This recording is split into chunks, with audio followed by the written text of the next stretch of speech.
এখানে শুরু হয়েছে জ্যৈষ্ঠের মেলা। তো ভাবলাম যাই মেলায় একটু ঘুরেই আসি। তো সাজুগুজু করে নিলাম সন্ধ্যাবেলায় মেলায় যাব বলে। তো মেলায় পুরোপুরি পৌঁছাতে পারিনি, দেখি দুই এক ফোঁটা করে বৃষ্টি শুরু হয়ে গেছে। ভাবলাম ঠিক আছে, কোনো ব্যাপার না, কিছুক্ষণের মধ্যে হয়তো বৃষ্টিটা থেমে যাবে। তো দেখলাম না, এক দু ফোঁটা করে বৃষ্টি কিন্তু বাড়তে শুরু করলো ক্রমশ। আমি বাড়ির থেকে ছাতাটা নিয়েই গেছিলাম, কারণ আজকে টিভিতে কিন্তু বলেই দিয়েছে সতর্কতা, দক্ষিণবঙ্গে বৃষ্টির সম্ভাবনা আছে। তো আমি এই জন্য ছাতা নিয়েই বেরিয়েছি। মেলায় এই যে মানুষজন রয়েছে যারা ফুটপাতে এই যে জিনিসপত্র বিক্রি করে, হঠাৎ করে বৃষ্টি নামলে তাদের যে কি অসুবিধা হয় সেটা চোখের সামনে দেখলাম। ওরা তাড়াতাড়ি করে কিন্তু পলিথিন দিয়ে সবকিছু প্যাক করছিল, জিনিসপত্র ঢোকাচ্ছিল। আর তার সাথে কিন্তু হঠাৎ করে মুষলধারে হাওয়া আর বৃষ্টি শুরু হয়ে গেল। ছাতা থাকা সত্ত্বেও বৃষ্টিটা জোরে হওয়ায় আমরা একটা দোকানের শেডের নিচে দাঁড়িয়েছিলাম।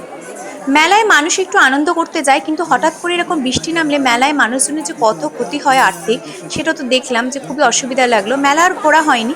আমি ওখান থেকে ভাবলাম যে যাই, বাড়ি চলে যাই, বৃষ্টিটা একটুখানি ছাড়ছিল।